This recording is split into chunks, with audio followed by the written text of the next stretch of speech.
오늘은 맥주절 절기를 맞이해서 특별히 그 절기에 담겨있는 의미와 왜 하나님께서 그와 같은 절기를 명하시고 대대로 지키게 하시는가, 그 뜻과 목적이 어디에 계신가 하는 것을 함께 상고하면서 은혜를 나누기 원하는데요, 오늘도 말씀을 통해 주시는 은혜와 축복이 여러분 가운데 가득하시길 주님의 이름으로 축원합니다. 하나님께서는 특별히 온 이스라엘 백성들로 하여금 세 가지 중요 절기를 명하셨는데, 유월절을 지키어라, 또 유월절이 무교절과 같은 절기로 묶어지기도 합니다만은 또 무교절을 지켜라, 초막절을 지켜라, 그리고 칠실절을 지켜라, 초막절을 지켜라, 이렇게 명하셨음을 보게 됩니다. 본문 21절에 보면 이는 너희가 그 거주하는 각 처에서 대대로 지킬 영원한 규례니라, 이렇게 말씀하고 있는데 아직 시내산 앞인 거죠. 가나안 땅에 들어가려면 아직 멀었습니다. 장차 너희가 가나안 땅에 들어가면 너희가 그 땅에 거하면서 이렇게 절기를 지켜야 한다라고 엄히 명하셨음을 보게 되는 겁니다. 그런 의미에서 이 모든 절기의 특징은 계시적이다라고 할 수 있는데, 왜냐하면 세상의 관습이나 관례에 의해서 만들어진 절기가 아니라 하나님께서 친히 정하시고 명하신 절기이기 때문이다 라고 하는 거예요. 하나님께서 명하신 규례에 의한 것이기 때문에 계시적이다 라고 하는 거죠. 다시 말해서 그 절기를 언제, 어떻게, 어디에서, 어떤 방법으로 지켜야 하는가, 그 시기와 또 기간, 또 방법, 이 모든 것 하나하나가 하나님께서 친히 정하시고 명하셨다라고 하는 얘기인데, 그것이 모든 절기가 갖고 있는 가장 중요한 특징이다라고 하는 말씀인 거예요. 또한 당신을 기억하게 하시기 위한 목적인 것을 보게 되는데, 왜냐하면 그 모든 절기들이 본래적으로 하나님이 어떤 분이신가 하는 것을 나타내는 데에, 그리고 그것을 기억하게 하는 데에 목적이 되어 있기 때문임을 보게 되는 겁니다. 예를 들어서 첫 번째 중요 절기인 유월절 또는 무교절의 경우에는 출애굽 사건을 그 배경으로 하고 있는데, 애굽에서 종살이하던 이스라엘 백성들이 430년 만에 환호성을 울리며 출애굽하게 되었음에 대한 얘기입니다. 그때 무려 200만에 가까운 엄청난 수가 나오게 되었는데, 이에 바로가 그들을 내어놓지 않을 수가 없었음을 보게 되는 겁니다.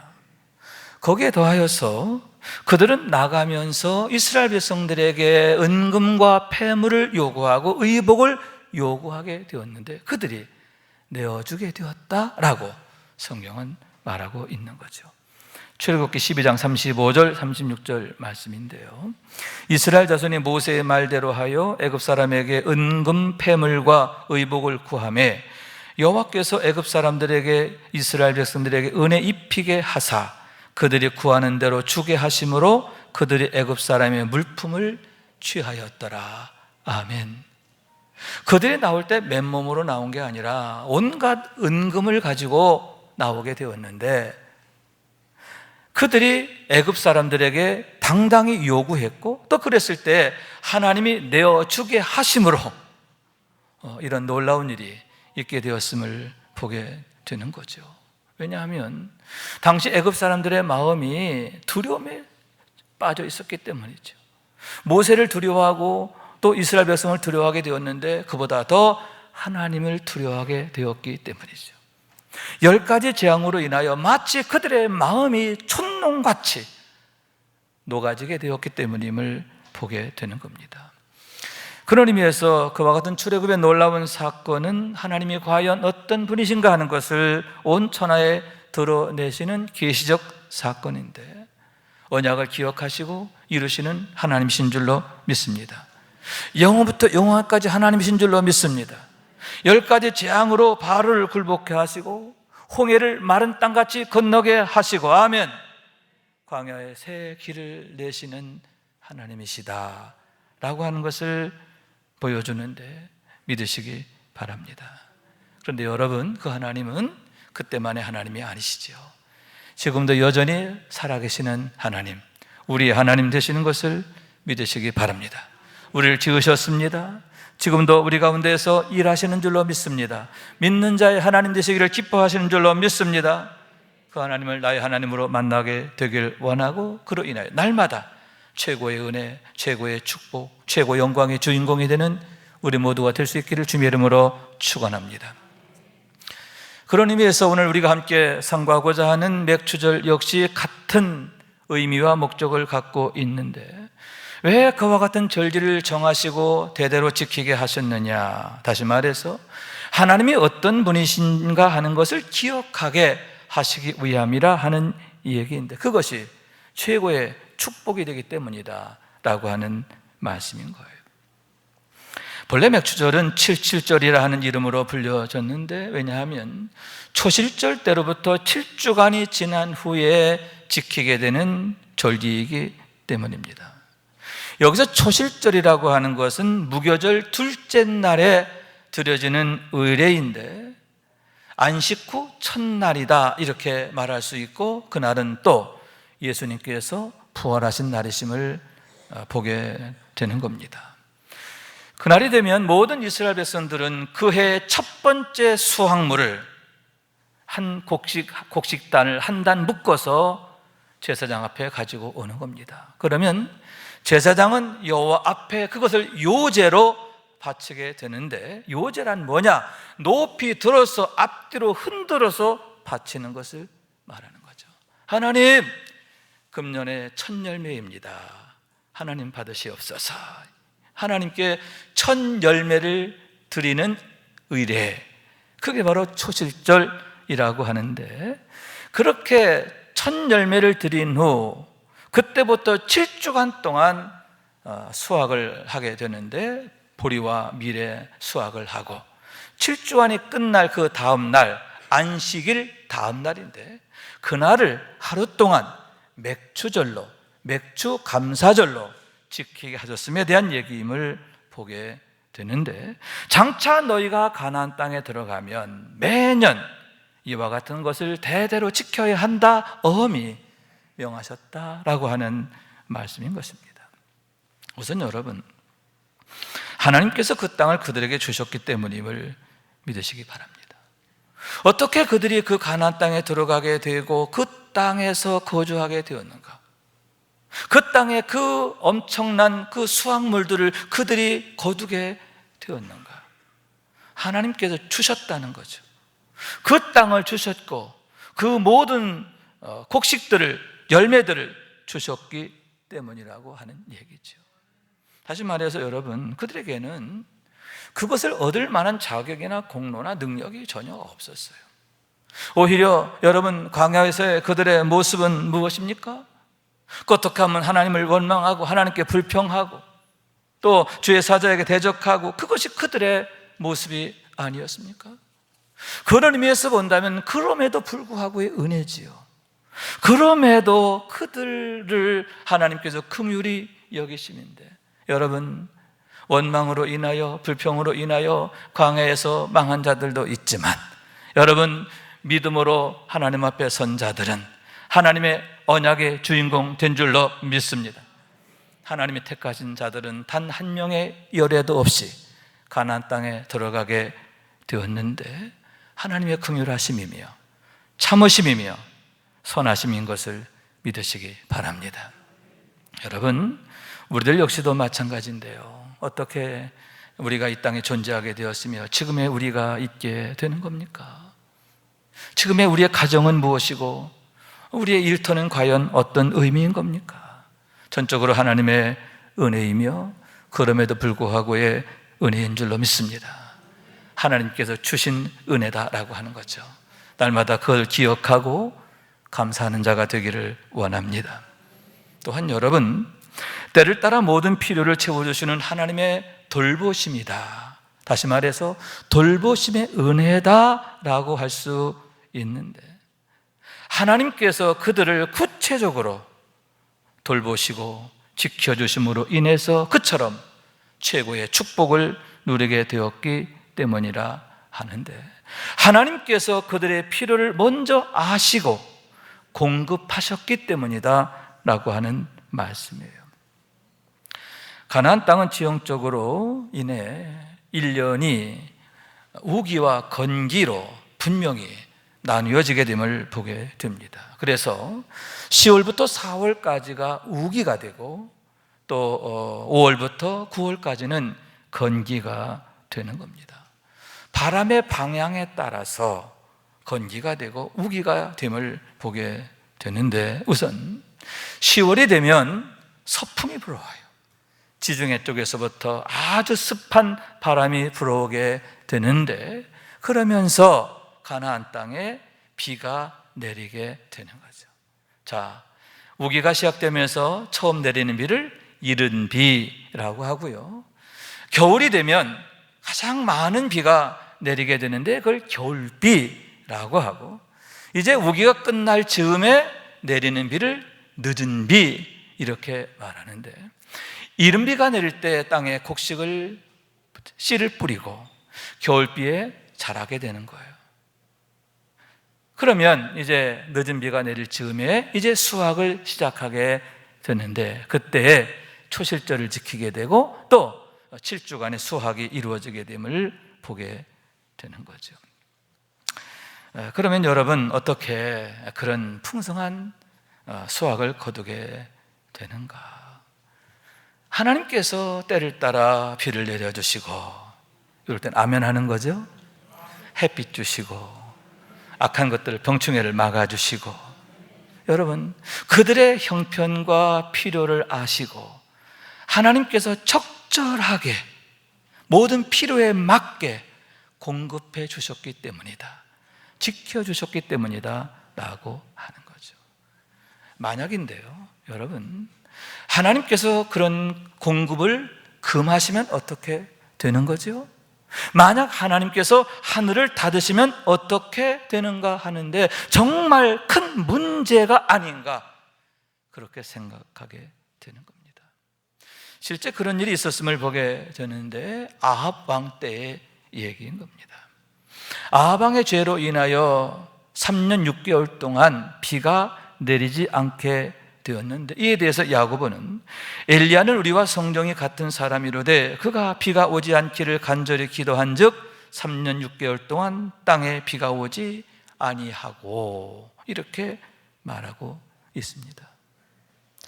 하나님께서 그 땅을 징벌하셔서 하늘을 닫아버리시는 거예요. 그럴 때에 3년 반 동안 비도 이슬도 내리지 않게 되는데, 어떻게 되느냐? 온 땅이 황폐하고 또 아무런 소득도 아무런 수확물도 거두지 못하게 되었음을 보게 되는 겁니다. 당시 북왕국 이스라엘에게는 두 개의 아주 기가 막힌 곡창지대가 있었습니다.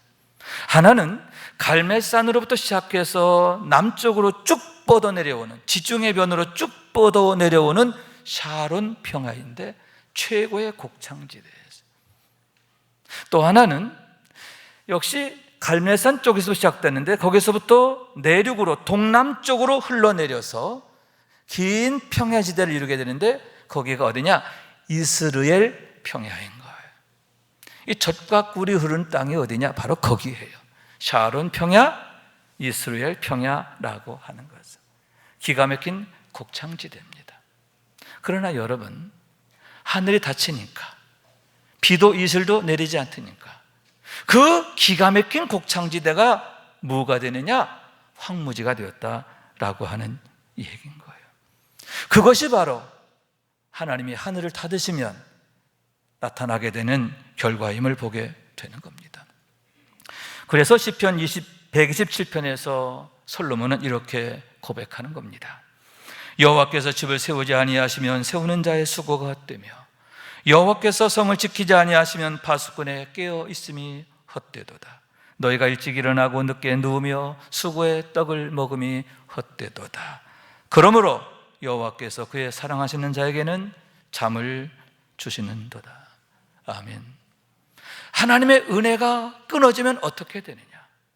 하나님께서 은혜를 거두시면 어떻게 되느냐? 모든 것이 헛되게 된다. 헛된 것으로 끝나게 된다 라고 하는 말씀입니다. 그러나 여러분, 반대로 하나님의 은혜면 되는 줄로 믿습니다. 그러므로 하나님이 사랑하시는 자에게는 잠을 주시는도다. 이 잠을 주신다는 뜻이 뭐라고 그랬어요? 잠자는 중에도 은혜를 내리신다는 뜻이잖아요. 우리가 잠자는 중에도 하나님께서 우리를 위해 일하심을 나타내는 줄로 믿습니다. 여러분, 하나님의 은혜 없이는 설 수조차 없는 거죠. 그러나 하나님의 은혜면 되는 줄로 믿습니다. 그렇기 때문에 온 이스라엘 백성들로 하여금 그와 같은 하나님의 은혜의 중요성을 기억하게 하시려고 이와 같이 맥주를 명하시고 지키게 하셨다라고 하는 얘기인 거예요. 여러분, 그와 같이 우리도 하나님의 은혜를 아는 자가 되기를 원해요. 은혜 없이는 모든 것이 헛될 뿐이라고 하는 것, 하나님의 은혜가 떠나는 게 얼마나 끔찍하고 무서운 것인가 하는가를 우리가 정말 뼈저리게 알게 되기를 원합니다. 그래서 더욱 하나님 앞에 믿음으로 나아가고 하나님의 은혜 받는 백성이 되어야 하는데, 이로 인하여 감사하게 되고 더욱 하나님의 은혜 안에 승리하는 우리 모두가 될 수 있기를 주님의 이름으로 축원합니다. 또한 여러분, 온 이스라엘 백성들로 하여금 더욱 감사가 넘치는 삶이 되게 하시려는 하나님의 마음이신데, 왜 그들로 하여금 대대로 맥주를 지키게 하셨느냐? 더욱 감사하게 넘치게 하시려고 하셨다 하는 거예요. 그래서 여러분, 우선 그들로 하여금 세워보게 하셨음을 보게 되는 거예요. 내가 내게 베푼 은혜가 어떠한지, 내가 내게 부어준 축복이 얼마나 엄청난지 세워봐, 이렇게 말씀하셨다라고 하는 얘기인 거죠. 그래서 민수기 1장과 26장에 보면 하나님께서 모세에게 명하신 인구조사에 대한 얘기가 있는데, 온 이스라엘 백성들을 가문별로 세게 하셨음을 보게 되는 겁니다. 첫 번째 인구조사는 이스라엘 백성들이 출애굽한 1년쯤 지났을 때 얘기인데, 그들 시내산 앞에 머물 때에 대한 얘기입니다. 세어보니까 전쟁에 나갈 만한 자의 수만 해도 60만 3,550명이었다. 20세 이상 된 자로서 전쟁에 나갈 만한 자, 장정들의 수만 60만이 넘었다라고 하는데, 여기에서 레위인들의 수는 빠졌어요. 레위인들을 제외하고도 이 많은 수가 이스라엘 백성이 됐다 하는 얘기죠. 세어보니까 엄청난 거예요. 여러분, 야곱이 처음 애굽에 내려갈 때에 70명이었어요. 그런데 430년 동안에 무려 이렇게 어마어마한 숫자로 늘어나게 되었다, 그런 얘기죠. 더구나 여러분, 그들의 애굽 생활이 무엇입니까? 요셉을 알지 못하는 왕이 나타난 이후에는 종살이를 하게 되었고요, 또 거기에다가 바로의 희부인 말살 정책에 의해서 사내 아이가 태어나면 죽임을 당하게 되는 그런 참혹한 일을 겪게 되었던 거예요. 그런 어려움, 그런 정말 말도 안 되는 그런 박해가 있었지만, 그럼에도 오히려 더욱 인구가 늘어나고 번성하게 되었음을 보게 되는데, 참으로 놀라운 일이다, 이 말이 안 되는 일이다 라고 하는 얘기인 겁니다. 이에 대해서 출애굽기 1장 20절에 이렇게 말씀하고 있습니다. 하나님이 그 산파들에게 은혜를 베푸시니 그 백성은 번성하고 매우 강해지니라. 아멘. 아멘. 여기서 산파는 누구냐 하면, 바로가 산의 아이가 나면 죽이라고 명령된 자들이에요.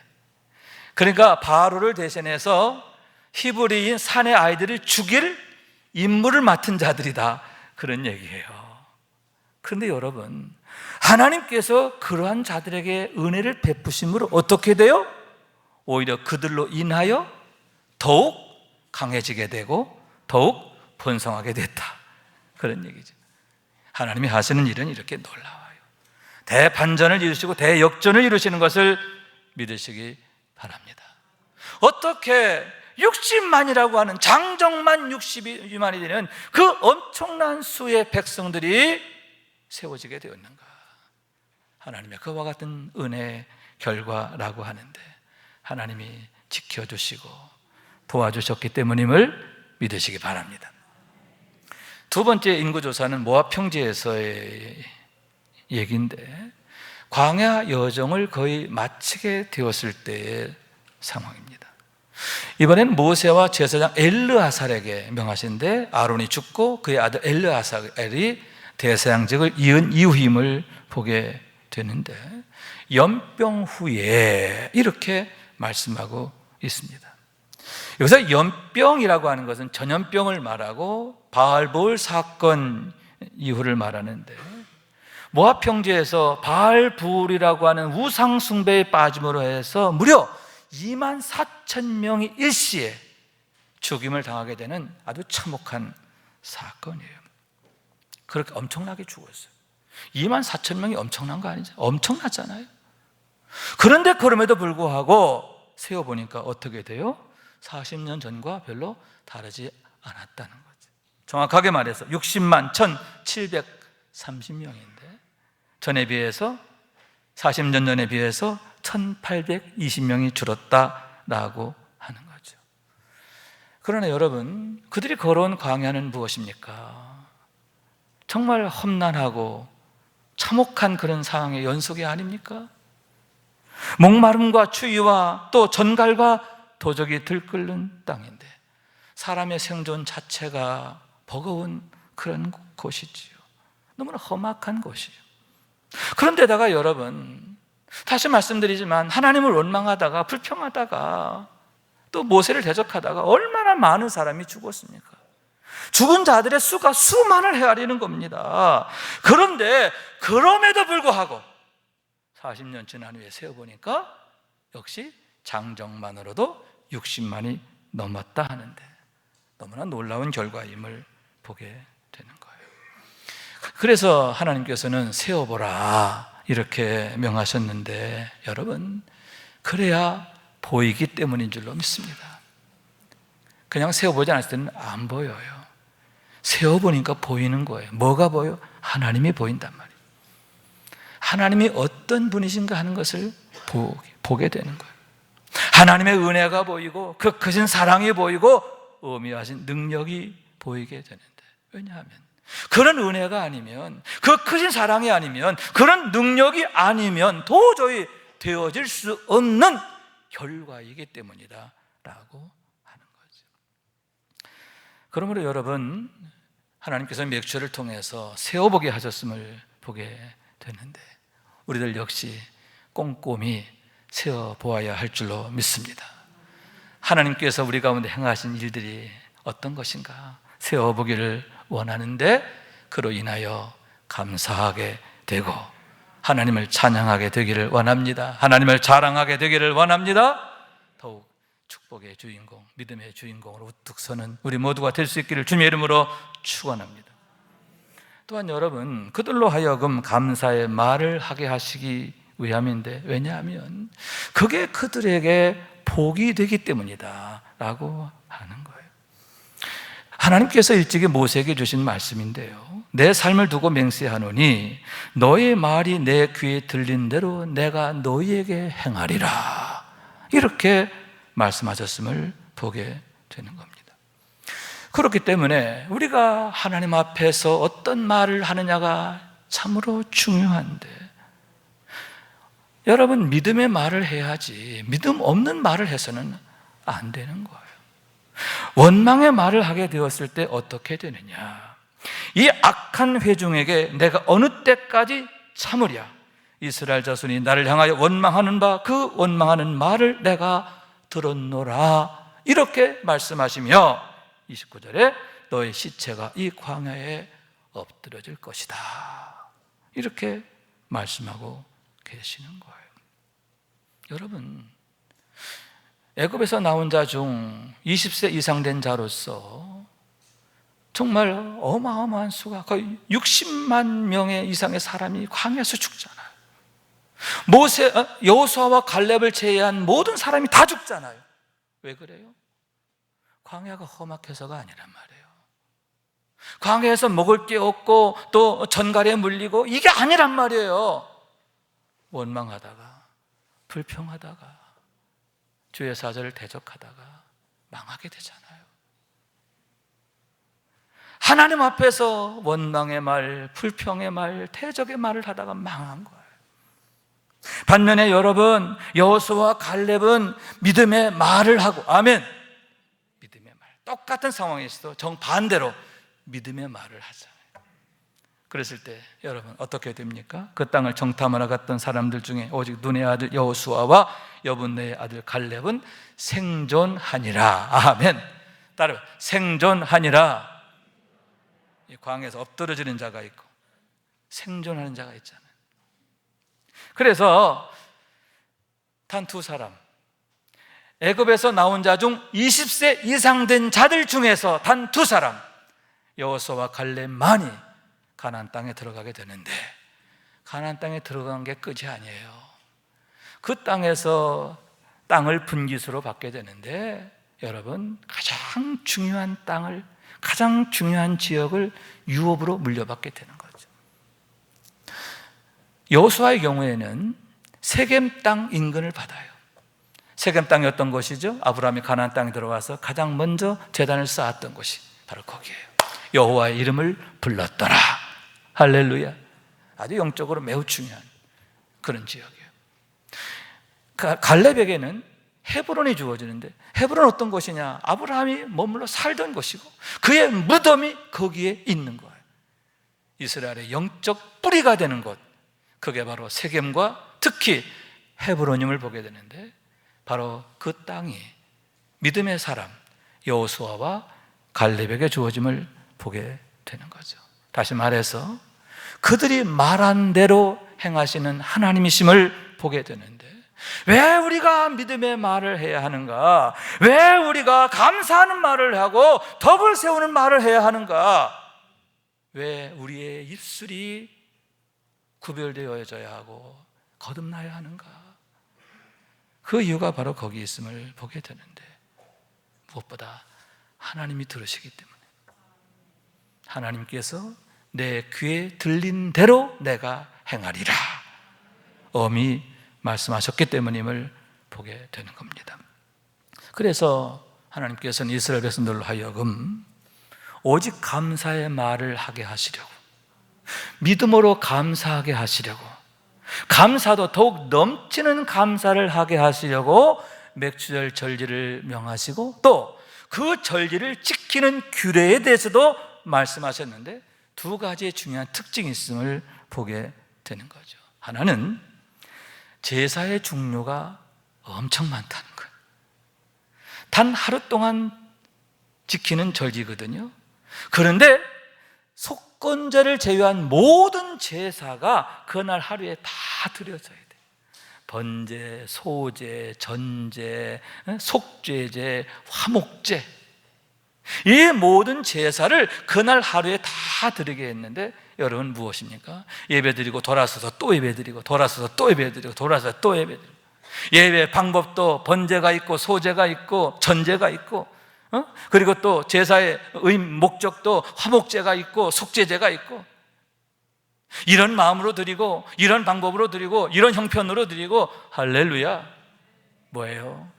이런 것에 대해 감사하고 저런 것에 대해서도 감사하고, 이런 모양도 감사하고 저런 모양도 감사하고, 감사하고 감사하고 또 감사하고, 할렐루야. 몸으로 감사하고 중심으로 감사하게 하신 그런 목적이 거기 있는 거죠. 또 한 가지는 뭐냐면 재물의 분량이에요. 재물의 분량이 무진장 많다, 그런 얘기입니다. 18절 19절 말씀인데, 너희는 또 이 떡과 함께 1년 된 흠없는 어린 양 7마리와 어린 수소 1마리와 순양 2마리를 드리되, 이것들을 그 소제와 그 전제 제물과 함께 여호와께 드려서 번제로 삼을지니 이는 화제라. 여호와께 향기로운 냄새며, 또 순염소 하나로 속죄제를 드리며 1년 된 어린 순양 2마리로 화목제를 드릴 것이요. 아멘. 여러분 머릿속에 들어와요? 귀에 들어와요? 저도 읽으면서도 안 들어와요. 하도 많아서 그냥 뭐 하나, 황소 1마리, 그러면 아주 심플하고 좋은데, 하나님은 뭐예요? 어린 양이 7마리, 어린 수소가 1마리, 순양이 2마리, 또 거기다 염소 1마리, 1년 된 어린 순양 2마리. 아주 종류도 다양하고 모양도 다양하고. 여러분, 정말 내가 최선을 다해서 내게 나오라, 이런 명령이신 것을 보게 되는 거예요. 다시 말해서 여러분, 우리의 온전한 마음을 원하신 줄로 믿습니다. 온전한 마음으로 내게 나아오기를 원한다. 주께서 말씀하시기를 내 보물이 있는 곳에 내 마음도 있다 하셨는데, 그 말씀처럼 우리의 재물이 가는 방향으로, 그 재물이 가는 분량만큼 우리의 마음도 하나님을 향하게 되기 때문이다 라고 하는데, 그와 같이 온전한 감사가 되길 원하시는 하나님의 간절한 소원을 여기에서 엿보게 되는 겁니다. 그런 의미에서 여러분, 하나님께서 온 이스라엘로 하여금 대대로 지키게 하신 맥주절의 규례에는 그들이 믿음으로 더욱 아름답게 세워지기를 너무나 간절히 원하시는 하나님의 마음이 나타나 있음을 보게 되는데, 그것이 바로 최고의 복이 되기 때문인 줄로 믿습니다. 가장 좋은 일이며, 또 그것이 그만큼 하나님께서 그들을 사랑하시기 때문임을 믿으시기 바랍니다. 그러므로 여러분, 지금도 마찬가지인데요, 독생자를 주시기까지 우리를 사랑하시기 때문인 줄로 믿습니다. 우리를 사랑하시기 때문에 우리에게 복 주시기를 원하시고 더욱 복되기를 원하시는 줄로 믿습니다. 그러므로 더욱 하나님 어떤 분인지 바로 알기를 원해요.